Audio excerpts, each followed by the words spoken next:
रूस के क्रास्नोदार में यूक्रेन का विध्वंसक हमला हुआ है। ऑयल डिपो को यहां पर ड्रोन से टारगेट किया है यूक्रेन ने। हमले के बाद आसमान में आग की लपटें उठी। ऑयल डिपो को नुकसान पहुंचने की खबर है। तस्वीरें साफ तौर पर बता रही हैं कि नुकसान कितना बड़ा हुआ है। तो ये हाहाकारी तस्वीरें सामने आ रही हैं। ऑयल डिपो के अलग अलग एंगल से जो तस्वीरें ली गई हैं, जो वीडियोस कैमरे में कैद हुए हैं, वो बता रहे हैं कि किस तरह से एक छोटे से ड्रोन ने इतने बड़े ऑयल डिपो को तबाह कर दिया, बर्बाद कर दिया। आसमान में दूर दूर तक आग की लपटें उठती नजर आ रही हैं। ऑयल डिपो पूरी तरह से इस हमले में बर्बाद हो गया। इन तस्वीरों को देखकर ये लग रहा है। और देखिए, क्रास्नोदार में यूक्रेन का बारूदी प्रहार, लंबी दूरी के ड्रोन से ऑयल डिपो पर हमला किया गया। ये देखिए आप, क्रास्नोदार में जो हमला किया गया उसकी तस्वीरें आपके सामने हैं। हमले के कारण ऑयल डिपो में भीषण आग लग गई और रूस को एक बड़ा नुकसान इस हमले में उठाना पड़ा है। तो ये देखिए, दो तस्वीरें आपको दिखा रहे हैं किस तरह से क्रास्नोदार में ऑयल डिपो पर जो हमला किया गया, उसके बाद तेल डिपो किस तरह से जल रहा है। बहुत बड़ा नुकसान। और लगातार हम देख रहे हैं कि किस तरीके से यूक्रेन की तरफ से जो ऊर्जा ठिकाने हैं रूस के, वहां पर एक के बाद एक हमलों को अंजाम दिया जा रहा है और इसमें रूस को बड़ा नुकसान उठाना भी पड़ रहा है।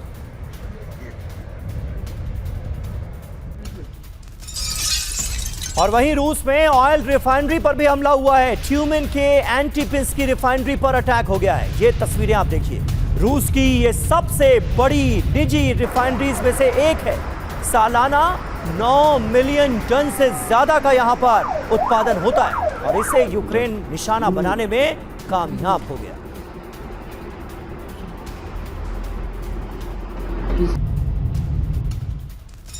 और एक और बड़ी खबर, रूस के सेंट पीटर्सबर्ग पर बड़ा हमला हुआ है। कोटलिन आइलैंड के पास ड्रोन से हमला किया गया। हमले के कारण अफरा तफरी मच गई। कोटलिन आइलैंड के पास से लोगों को सुरक्षित जगहों पर भेज दिया गया है। तो ये देखिए, रूस के अंदर एक और बड़े हमले को अंजाम दिया गया।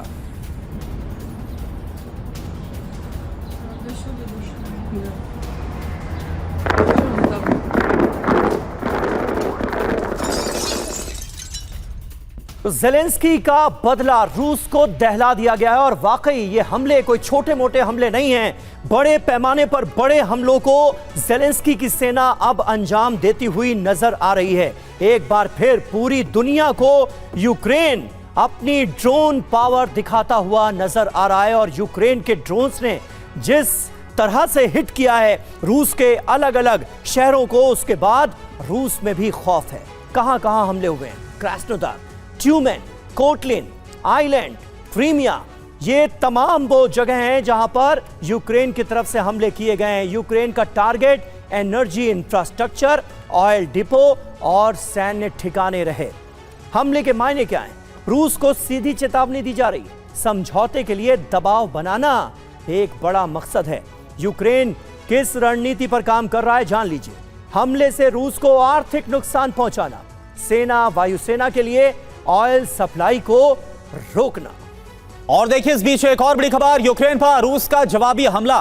पोल्टावा में ऑयल डिपो पर अटैक किया गया और इस हमले के बाद भीषण आग लग गई। 100 मीटर ऊपर तक जो आग की लपटें हैं वो उठती हुई नजर आई है। ये देखिए आप, तस्वीरें आपके सामने। यूक्रेन पर रूस ने जवाबी हमला किया। वो अटैक जो कि किए गए यूक्रेन की तरफ से, रूस के अंदर ऑयल डिपो को निशाना बनाया गया, कई अहम ठिकानों को निशाना बनाया गया।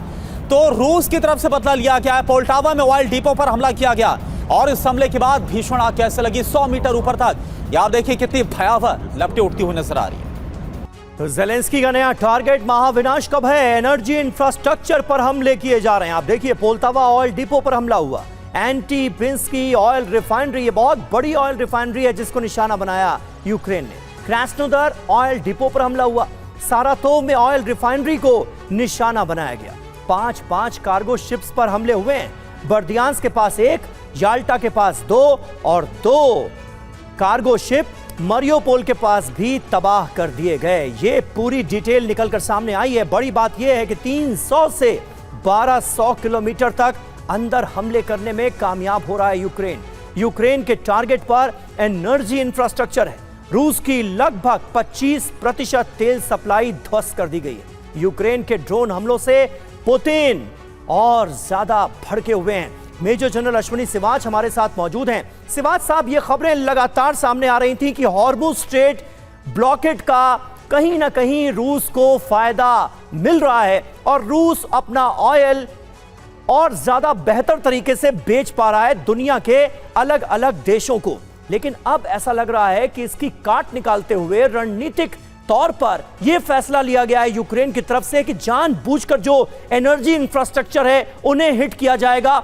ऑयल डिपोज, ऑयल रिफाइनरीज निशाने पर।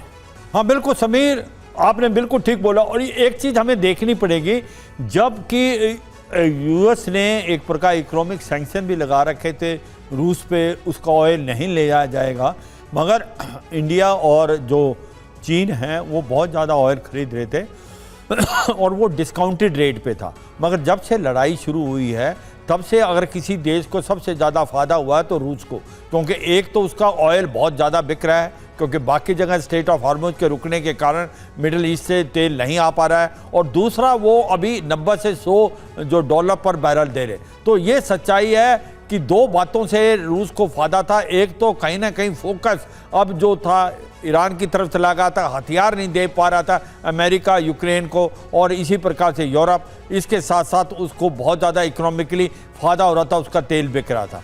मगर जो पलटवार अब यूक्रेन ने किया है, जिस प्रकार से उसके जो स्पेशल ड्रोन 300 से 1200 किलोमीटर अंदर घुस के जो उन्होंने इनका एनर्जी सेक्टर है उसको 25% बर्बाद किया, communication centre, military headquarter, supply chain, इनको काफ़ी नुकसान दिया है।